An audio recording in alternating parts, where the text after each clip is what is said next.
गणनाथ सरस्वती रवि शुक्र बृहस्पति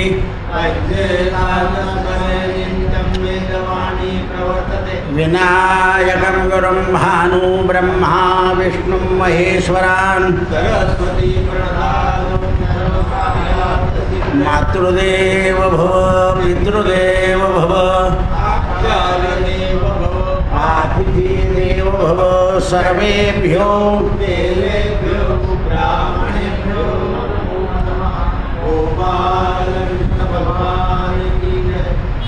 लोकाभिरामं रणरङ्गधीरं कारुण्यरूपं करुणाकरन्दं मनोजवं मारुततुल्यवेगं वातात्मजं वानरयूथमुख्यं कृष्णाय वासुदेवाय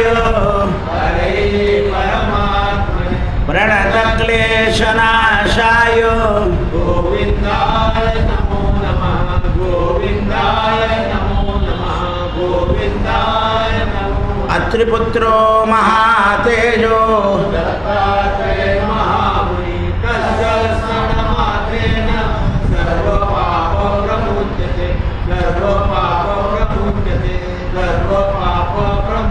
वाराणस्यां भैरवदेव संसार भयनाशनम्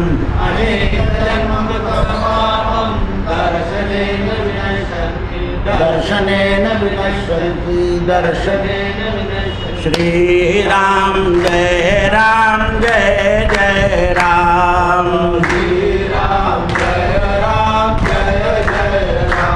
श्रीराम जय राम श्रीराम जय श्रीराम जय राम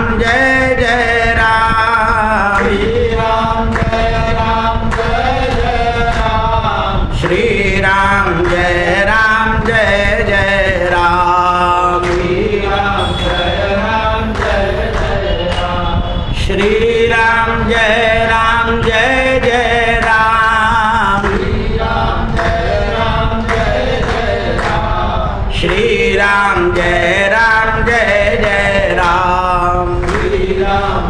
श्रीराम राजाधिराज रामचंद्र भगवान पवन सुत हनुमान की उमापति महा नमः पार्वती पतये हर हर महादेव सीताकांत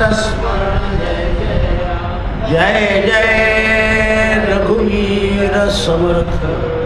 हे वत्सा मारुतीराया, माझ्या कृपेनं तुला हे ज्ञान प्राप्त होत आहे। हे मी जे सांगतोय वेदाचं अनुशासन सांगतोय। मी तुला सांख्ययोग मिश्रित ज्ञान सांगितलं, त्याचं वर्णन केलंय। हे हनुमते, अपुत्राला अशिष्याला हे देऊ नको। मात्र हे सांगताना पात्र पाहिलं पाहिजे होतं, आपण तर सांगली टाकलं। डोक्यात राहील नाही तर जाईल। आता उपनिषद कथन करताय। कोणतं उपनिषद? राम उपनिषद। राम शब्दाचं वर्णन आहे। पुनः रामं प्रवचनं सुस्वासं द्विजप्लवंगमाम् अव्यक्तं भवत्कालं प्रधानं पुरुषं परं तेभ्यो सर्वमिदं जातं तस्मात् सर्वमिदं जगत् सर्वता पाणिपादो सर्वशिरोमुखं। राम पुन्हा हनुमंताला सांगतात, हे द्विजश्रेष्ठा शब्द वापरलाय का?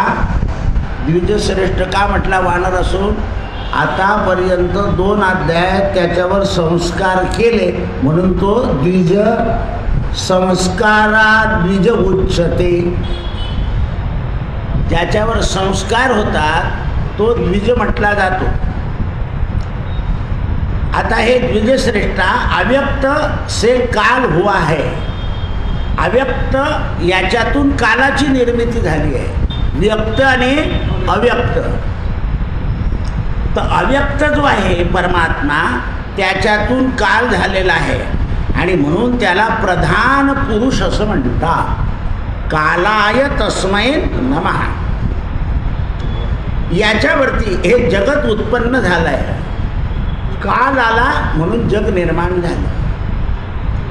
वह पाणीपाद शिरमुख वाला है. आता काल कसा आहे, त्याला पाय आहे, त्याला मुख आहे, त्याला शिर आहे आणि त्याला हात आहे. म्हणून सगळ्यांचं तो कर्मवान आहे, म्हणजे त्याला कान पण आहे.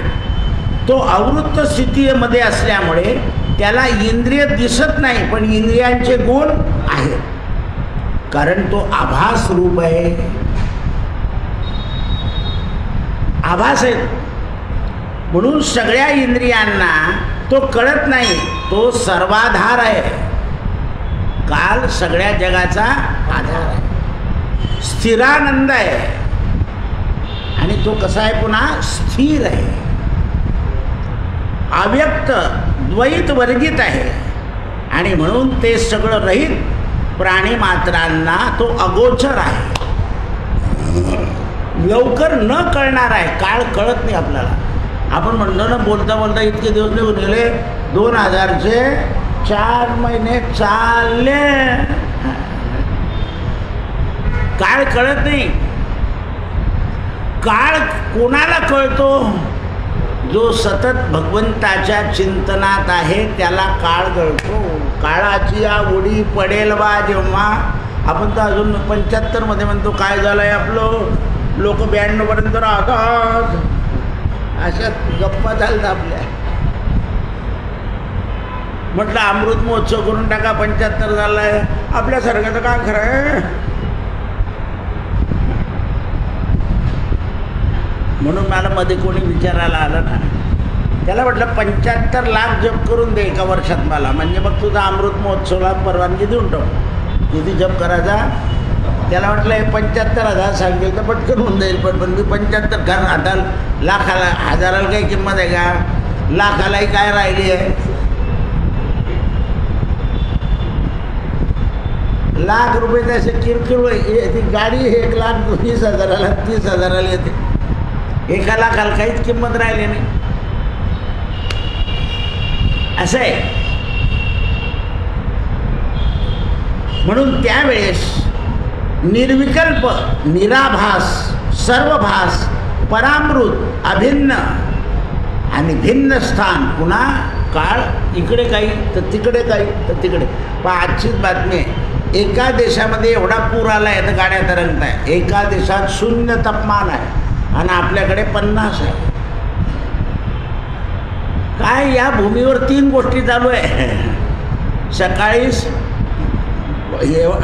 बर्फ पडतो, दुपारी पाऊस पडतो, संध्याकाळी ऊन पडत आहे. काल विचित्र आहे. बरं, या काळाला विचित्र कोण केलं तर फक्त मानवाने. पशुपक्ष्यांनी केलेलं नाही. त्यांची राहायची घरटे तोडून टाकले, झाडं तोडले, म्हणजे काय झालं. आणि आता लोक असं खोपा करतात, त्याच्यात पाणी ठेवतात, कोणी दाणे ठेवतात, बिया ठेवतात. फॅशन होऊन गेली. म्हणून ते म्हणतात शाश्वत ध्रुव आहे. काय आहे? शाश्वत ध्रुव. अविनाशी आहे, निर्गुण आहे, परमव्योम आहे. त्याचं ज्ञान हे आत्मा बाह्य अभ्यंतर आहे. जो आत्मा आहे तो बाह्य आणि अभ्यंतर आहे. म्हणून तो सर्वव्यापी आणि शांत आहे. कसा आहे आत्मा? हनुमंता शांत आहे.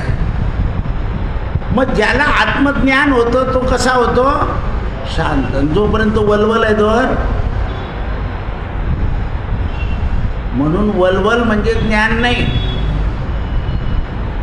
स्थिर त्याची प्राज्ञा स्थिरावली. भगवद्गीतेचा दुसरा अध्याय. हल्ली जो भगवद्गीता पाठ म्हणून देईल त्याला 25,000 रुपयाचं बक्षीस आहे. पण ज्या बाईची भगवद्गीता पाठ आहे ती सासूला वागवत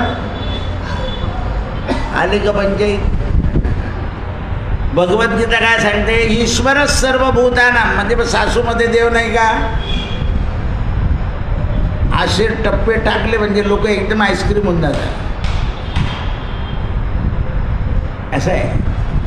तुम्ही जे ज्ञान वाचतात ते तुमच्या घरापुरतं तरी तुमच्या लक्षात आलं. आता तुम्ही घरात एकटे आहे मग कोणाच्या लक्षात आणायचं. तर आपलं कोणी नाही एका भगवंताविषयी हे ज्ञान लक्षात ठेवायचं. आपलं भगवंताशिवाय कोणी नाही हे लक्षात ठेवायचं. अहो कोणी किती आपल्यावर प्रेम करत असलं तर की त्या रात्र झाली की त्याला झोप येईल. आपलं किती का पोट दुखेना त्याला थोडीफार तर झोप येईल ना. हां, मग जो सदैव जागृत आहे तो आपल्याजवळ आहे. आणि तो म्हणजे कोण. नक्की असं आहे. तो सदैव आपल्याजवळ आहे. हरितया अंतर वायू. पहा तुम्ही, वायू रूपाने तो आत जातो, जल रूपाने आत जातो आणि ब्रह्म रूपाने. अन्न म्हणजे काय. आता तुम्ही ते तमोगुणी टाकता त्याला आता काय करणार आपण. ते तुळजापूर भवानीचं ऐकलं का. तिथे जे बोबे आहे गुरव ते हे विकता हिरोईन सगळं सापडले. आता कावळे गुडगीसारखे काय म्हणते, इतके जर देवीच्या जो राहतात तर मग अशी बुद्धी कशी झाली. तर देवाकडची बुद्धी द्रव्याकडे वळली. सिद्धांत समजून घ्या. देवाकडची बुद्धी द्रव्याकडे वळली म्हणून ती नाशाकडे. आई पाहत नव्हती का म्हणे त्यांच्याकडे. अरे म्हटलं तेच जर रोज त्यांना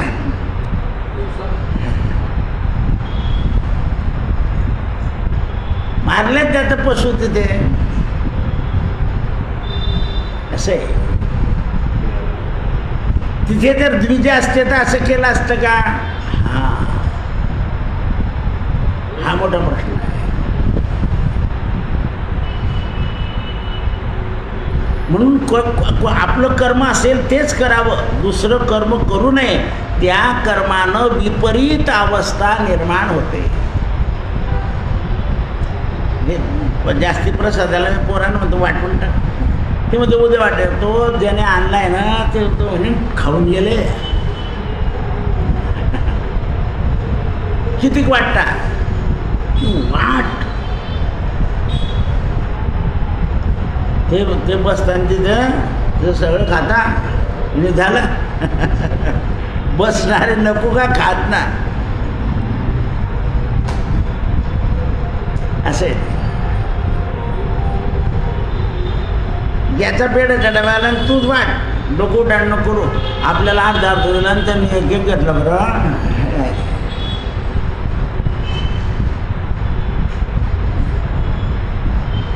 नाही त्या दिवशी खडी साखर घ्या. तो म्हणतो थोडी द्या, तो म्हणतो थोडी द्या, तो म्हणतो थोडी द्या. असं आहे. हे जे जीव असताना या जीवांची संकल्पनाच तेवढी असते. सकल जीवाचा करीतो सांभाळ. त्याला जर आपण पाहतो आहोत तर या गोष्टीकडे काय पाहिजे. आता एक साधी गोष्ट तुम्हाला सांगतो. या मूर्त्यांकडे पाहून हार आणायचे. तुम्ही जर मोठा हार आणला तर कसं काय बसेल त्या मूर्तीला. नाही रामालाच घालायचा म्हटलं जाऊ दे ना. ते देवीने घातला तर काय बिघडेल, गणपतीने घातला तर काय बिघडेल. आता तो एवढा जर केला तर लक्ष्मणाचं अंतर आणि सीतेचं अंतर आहे कमी. सीतेच्या इथे तो लक्ष्मणाच्या इथे तो चेहरे दिसत नाही. बुवा पूजा बरोबर करत नाही. आणखीन वडाळ ढोरं बोलायला काही बोलतील ते गोठ्यांवरचे ढोरं. असं आहे. काही लोक येताना खेडेगाव, मी पुष्कळ पुजाऱ्यांना शिकवून ठेवलं आहे आणि पुष्कळ पुजारी शिकले तिथे. कोणी कधी म्हटलं की तुमच्याजवळचे कपडे द्यायचेच नाही, नाही होते ज्ञान घ्या थोडक्या. काही दिवसांनी बुवाचा कपडे विकतो, 32 पडो तुमची, असे वडाळलो राहत. म्हणून यांना कधीच पळू नये, तिथेच ठेचावे. फुकट्याचं पाहिजे असतं. हे जेव्हा ज्ञान होईल आपल्याला त्यावेळेला कळेल. आणि हे तुम्ही तुमच्या जीवनात बघा. जीवन मूल्य जे आहे ना ते संग्रहानं दुःख होतं आणि त्यागानं सुखी होतं. 1973 सालीकडे दामोदर नावाचा महात्मा आला होता माझ्या. हिवाळ्याचे दासबोध सांगत होतो. तर तो महात्मा आल्यावर गुजरातकडचा होता. महात्मा आल्यावर मनोहरला म्हटलं यांना आंघोळीला पाणी दे रे. त्याला बरोबर जाणलं की याला आपण आंघोळ केली नाही हे यांना कसं कळालं. आंघोळ केली त्याने लुंगी लावली, इथे बसला मात्र. आता मी मराठीत बोलत होतो, तो गुजराती होता, पण हुशार असल्यामुळे माझ्या हावभावाप्रमाणे त्याला ज्ञान कळेल. म्हणे मी 9 दिवस राहू शकतो का इथे. म्हटलं राह. बरं तो खायचा काही नाही, फक्त पाणी द्यायचं. माझं लक्ष होतं त्याच्यावर.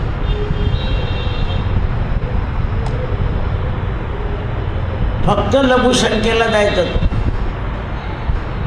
काय मग आपली दासनवमी झाली की महाशिवरात्र येते आणि महाशिवरात्रीला आपल्याकडे साधारणतः बट्ट्या, दुसऱ्या दिवशी बट्ट्या असतात. घरी बट्ट्या केल्या होत्या. त्याला म्हटलं तुम्ही आज जेवलेच पाहिजे म्हटलं. तो मला म्हणे माझ्या जेवाच्या भानगडीत काही पडू नका. नाही म्हटलं तू जेवला पाहिजे. तो खात नव्हता, माझं लक्ष होतं. देखो बोले तुम घर से लाएंगे पकाई कहते तो प्राइमस पर कुछ रखना नाही, म्हणजे स्टोअर काही करायचं नाही. आता येतात मला सांगितलं होतं, मी घरी जाऊन गेला सांगितलं होतं की आज स्टोव ठेवू नको. तर शेवटी उशीर झाला. मी तो स्टोव घाईघाईमध्ये ती म्हणे तुम्ही नाही सांगितलं, जाऊ दे म्हटलं कुठे समजताय त्याला. ठेव कढी ठेवली स्टोवर. मी नैवेद्य दाखवलं, त्याला डबा आणला. कढी निकाल दाल बोले. माँ बोला प्राइमस पर रखो, तुम बोलते हो घर को, उनको क्या दिख रहा. अरे याने कढी खाल्ली नाही, पण बट्ट्या वरण बरण अगदी मस्त खाल्लं तू. मग म्हटलं याच्या अंगी आपण एक वस्त्र लावू. आता साधी लुंगी होती. मी त्याला तिकडे नेला आणि त्याच्या अंगी नवीन वस्त्र लावलं. चाल आणि त्याला एक शाल दिली. थंडीचे दिवस होते, दास की जाताना तो शाल म्हणजे ठेवली आहे म्हणे. आता का म्हणलं चांगली राहू द्या ना, पुढच्या वर्षापर्यंत सांभाळू म्हणे. मी हिवाळा येईपर्यंत मला जमणार नाही म्हणे. तेव्हा कळालं की हा खरा आहे. संग्रह जो आहे नाही तर माणूस काय करतो, आहे गणी शाल, आहे गणी शाल असं. हे लक्षात आलं पाहिजे, हे समजलं पाहिजे. हे जोपर्यंत समजत नाही तोपर्यंत त्याचं रहस्य नाही कळत. संग्रहामुळे मनुष्याची वृत्ती जी आहे ती संकुचित होते आणि संग्रह हा नाशाकडे नेतो. म्हणून हनुमंता सगळ्या प्राण्यांमध्ये माझं स्थान आहे, जाणत राहा. जे जे दिसे होतं ते ते मानिजे भगवंत. मी सर्वगामी आहे, सगळ्या ठिकाणी आहे, शांत आहे. मी ज्ञानाचा आत्मा आहे, म्हणून मला लोक परमेश्वर असं म्हणतात. परमेश्वर शब्दाचा अर्थ लक्षात घ्या अध्यात्मातला. परमेश्वर म्हणजे ज्ञानात्मा, ज्याला ज्ञान आहे.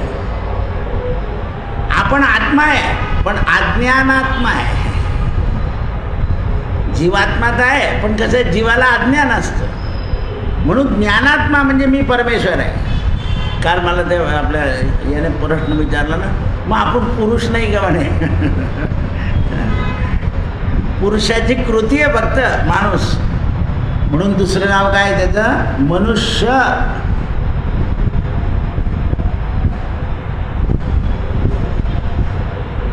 स्त्री आणि पुरुष म्हणजे प्रकृती आणि पुरुष आहे. ज्याला भय नाही तो पुरुष. भय आहे की नाही, रोगे भयम. सगळ्यात कशाचं भय आहे, म्हणजे जोपर्यंत भय आहे तोपर्यंत तुम्ही निर्भय पुरुष.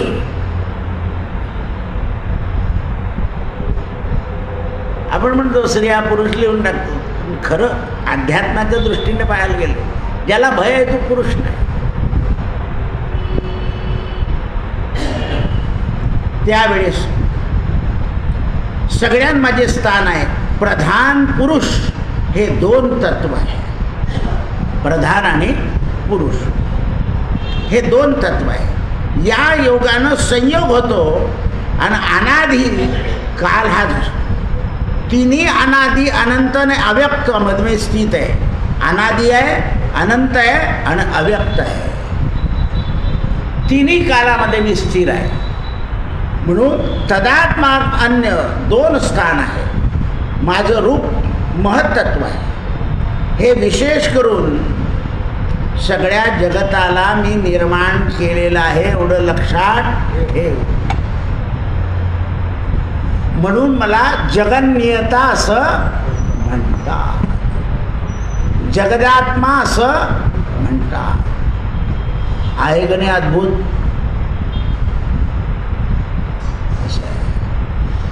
म्हणून अद्भुत राम आहे.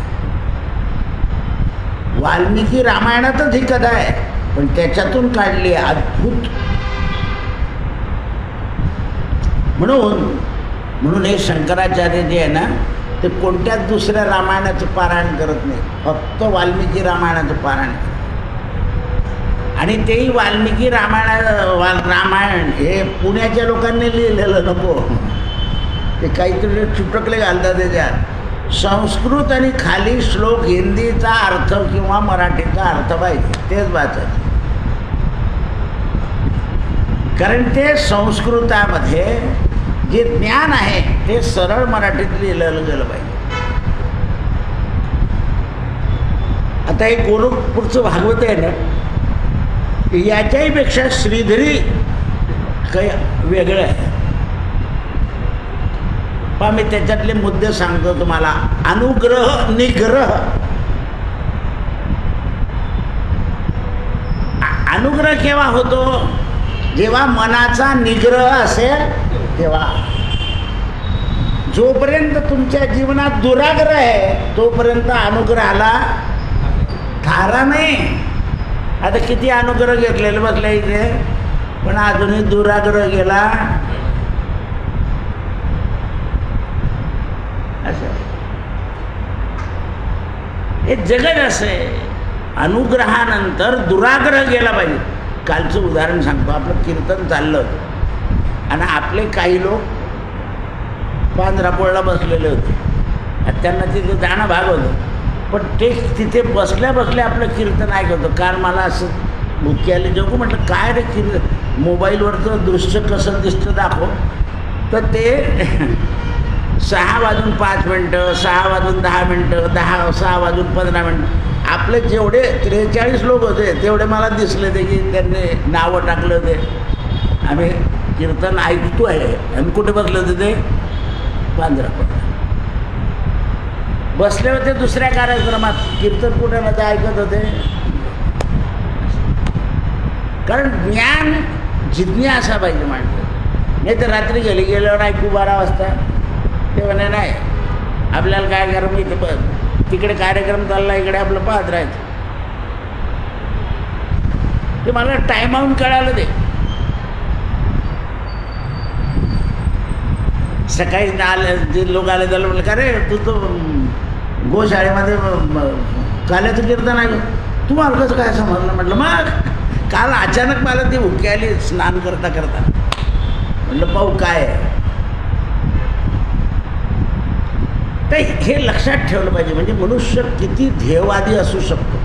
बसलाय तिथे, हाजरी लावतोय, पण काम कसं करतोय परमार्थाच्या बाबतीत. पण तुम्ही ड्युटी करताय आणि तिथे जर पाहत असाल तर मात्र ते चुकीचं आहे. नाही तर रेल्वे चालली आणि तुम्ही गार्ड आहे पाहत राहा कीर्तन, धोकाबंद आहे. रिकामे बसले असताना जशा प्रवचनामध्ये बराच बाई वाता करत बसता,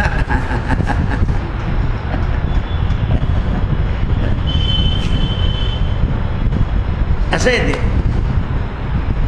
म्हणून ते म्हणतात अन्य दोन स्थानं जी आहेत ते तुला सांगतो. त्या दोन स्थानामध्ये माझं रूप आहे, महत्त्व. विशेष करून जगत हे मी आहे, म्हणून मला जगन्नियता असं म्हणतात, जनार्दन असं म्हणतात, जगन्निवास असं, आणि जगन्नाथ म्हणतात. माय जगन्नाथ, तोच जगन्नाथ. म्हणून अन्य दोन स्थानामध्ये मी व्यस आहे. यस्सहा प्रकृती मोहिनी सर्वदेहिनाम. प्रकृती सगळ्या प्राण्यांना मोहित करत असते. प्रकृती सर्व प्राण्यांना मोहित करते. पुरुष आणि प्रकृती स्थितीनं प्रकृती होते. म्हणून गुण भोगावे लागतात. हे सत्व रज तम. गुण आले की अहंकार येतो, अहंकार आला की 25 तत्व निर्माण होतात. याला कारण आद्य विकार प्रकृती आहे आणि मी आत्मा आहे. विकार कोणामध्ये आहे? प्रकृतीमध्ये आहे. हे शरीर म्हणजे प्रकृती, आत्मा म्हणजे. म्हणून प्रकृती स्त्री आहे, पुरुष नाही. मनुष्य आहे पण प्रकृती आहे, म्हणून ती स्त्री. म्हणून त्यावेळेस विज्ञान शक्ती याच्यात अहंकार उत्पन्न होतो. मी आणि माझं अहंकार उत्पन्न झाला. हे मी केलं, मी करताय, मी पोषणदार आहे, मी चालवतो. परमात्मा माझ्याकडून करून, ही परमात्म्याची आज्ञा आहे. देवाची सेवा मी करतो, देव माझ्याकडून सेवा करून घेतो. म्हणून महात्मा एकच आहे. जो अहंकारापासून अलिप्त झाला तो महात्मा. अंतरात्माला तत्वज्ञान कळालं की तो महात्मा आपोआप होतो. अंतरात्म्याला तत्वज्ञान कळालं म्हणजे तो आपोआप महात्मा होतो. महात्मा होण्याकरता कोणतीही परीक्षा द्यावी लागत नाही. मला पुन्हा जकातदार युनिव्हर्सिटीचं ज्योतिष विशारद पदवीचं शेवटचं प्रमाणपत्र मिळालं. ते मी खोली नव्हती त्यावेळा, त्या राम मंदिरामध्ये असं लावलं होतं. एक दिवशी आमच्या महाराजांना काय संताप आला पण आठवलं. ते फोडलं त्यांनी, ते काच लावलेलं. तेव्हा काही असं लॅमिनेशन नव्हतं. आणि या झाडाच्या खाली 3 दगडाची चूल होती. त्याच्यावर पाणी तापवायला एक असं ॲल्युमिनियमचं भांडं ठेवावं लागलं. ते सकाळी उठले, ते काच फेकले आणि ते सर्टिफिकेट मी पाहतोय माझ्यासमोर त्याच्यात आग्नेत टाकून दिलं. त्या देवाची उपासना करायची आणि त्याच्यासमोर मी विशारद आहे असं लावून ठेवायचं. काय मूर्ख आहे म्हणजे. इथे जाळून टाकलं त्यांनी ते ज्योतिष विशारदचं सर्टिफिकेट. म्हणून मी ते लेटर पॅड लिहित नाही. ते अण्णाला सांगतो कागद घेऊन सगळे म्हणे गाव आहे. अरे मग तुम्ही हा कागद घेऊन द्या घरी फेकून द्या. काम झालं की कागद काय करतात नाही ते बाई पेटवून घेऊन चुलीला लावून देईन. म्हणून मी लेटर पॅड ठेवत नाही. असे गुरुबाई रे पायजमा एक दिवशी त्यांनी असा त्या याच्यावर धरला, जाळून टाकला पायजमा. त्या दिवसापासून पायजमा सुटला. सहन कराल तुम्ही? जाळून टाकला. एकुलता एक मुलगा होता तरी.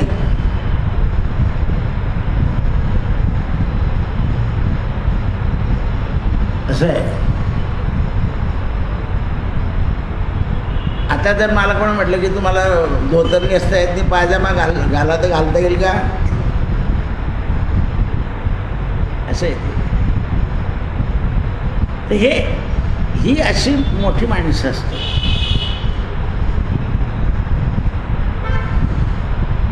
म्हणून अंतरात्मा कळायला पाहिजे.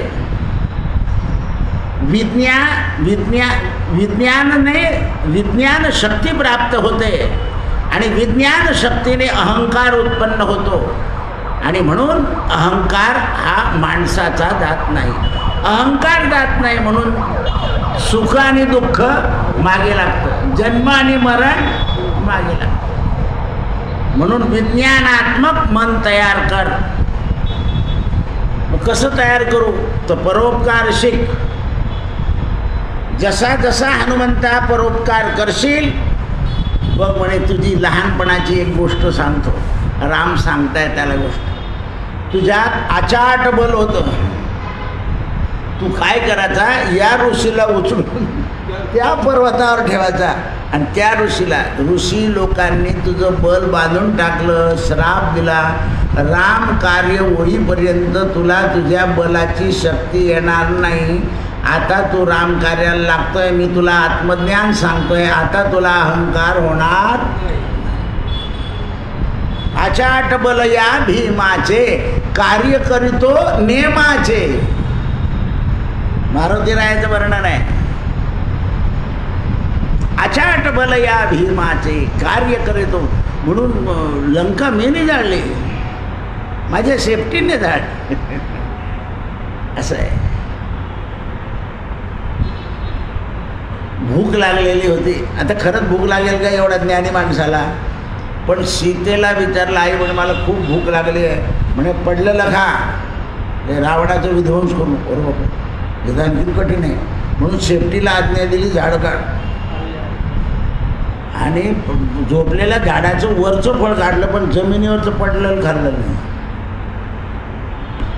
असं अचाट बल या भीमाचे, कार्य करीतो रामाचे. आता नेमाच्या ऐवजी राम शब्द आला. कार्यरत हनुमान आहे. आणि म्हणून हनुमंताला कळालं की आपल्या खोड्या सुद्धा माहिती आहे प्रभूला. म्हणून सगळं काल मला वश आहे आणि जो माझा भक्त आहे त्यालाही काल वश करू शकत, ही माझी भक्ती आहे. माझ्या भक्तीचं सामर्थ्य की माझ्या भक्ताला काल वश करू शकला नाही. तुकाराम महाराजाला कोणी वश, समर्थांना कोणी वश करू शकलं नाही. ज्ञानोबाला, तुकोबाला, चोखोबाला. अरे गोरोबा काकाची कमाल तशी आहे, या आईसाहेबांनी असं ठरवलं की तुमच्या गोरोबाला सुख दिलं पाहिजे आणि तू भानगडीत पडू नको, त्याच्या काही खरं नाही तो. तर आईसाहेब त्यांच्या घरी कामाला लागल्या गोरोबा काकाकडे. आता आईसाहेबाचं कामाला लागणं म्हणजे भराभर काम आहे, माल विकला जाय नामचं. एक दिवशी सगळं त्यांनी ठेवला, त्यांच्या साल्याने सगळा माल चोरून नेला गोरोबा काकाच्या साल्याने. पुन्हा दुसऱ्या दिवशी रुक्मिणीने पाहिलं का, तुला मी सांगितलं होतं की त्याच्या भानगडीत पडू नको.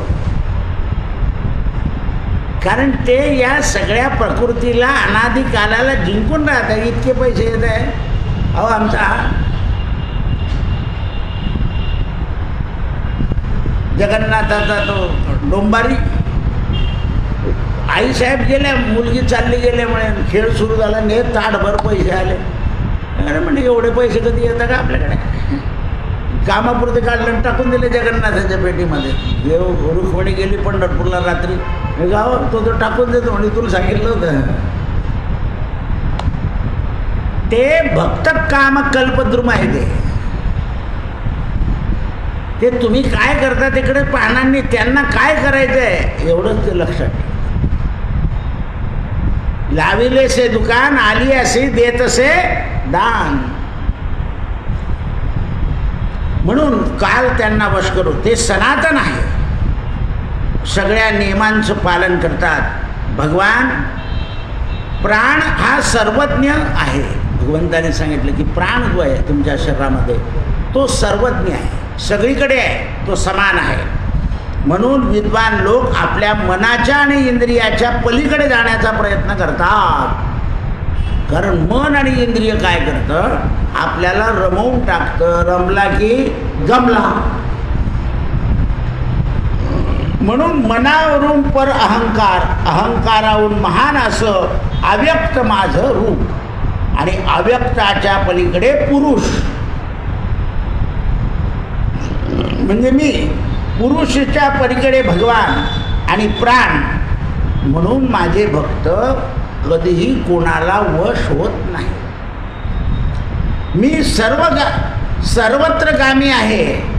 मी कसा आहे, सर्वत्रगामी, शांत आहे आणि ज्ञानात्मा आहे.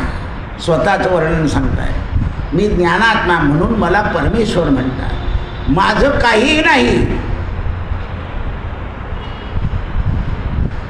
मी सगळ्यांना जाणून मुक्त करतो. या स्थावर जंगमामध्ये मी नित्य आहे. अव्यक्त व्योम रूप माझं महेश्वर शंकर आहे. म्हणून सकल सृष्टीला सदा सर्वदा मी त्याच्याकडून संहार करून घेतो. कोणतं रूप आहे माझं? अव्यक्त ओम महेश्वर मध्ये मी स्थित आहे. मायेचा संहार, देव काल यांचा संयोग, आणि या सान्निध्यामध्ये काल सकट जगत सृजन आहे. पण माझे भक्त सर्वदा जागृत आहे. जो जागत है वो पावत है, जो सोवत है वो खोवत है. म्हणून माझे भक्त कायम जागृत असतात. ते निद्रित कधी होतच नाही. म्हणून अनंत आत्मा यांचं नियोजन हे त्यांना कळतं, आणि यालाच वेदाचं अनुशासन असं म्हणतात. हे उपनिषद मी तुला सांगितलं. आता 13 सर्गामध्ये हे पवनपुत्रा तुला माझ्या द्वारानं भक्तियोग सिद्धांत सांगतो. तो भक्तियोग मात्र तू शेवटपर्यंत सोडू नको. आणि जर तुला असा वाटला की याच्या हृदयातला राम जागृत करायचा आहे, त्याला सांगितल्याशिवाय राहू नको. तुला वाटलं की याच्या हृदयातला राम जागृत करायचा आहे, जो आत्माराम, त्याला सांगितल्याशिवाय राहू. सत्यगुरु राये कृपा मज केली, सापडविले वाटे जाता गंगा स्नाना. भोजना मागती तुप पावशेर, काही कडे उपजलांतराय.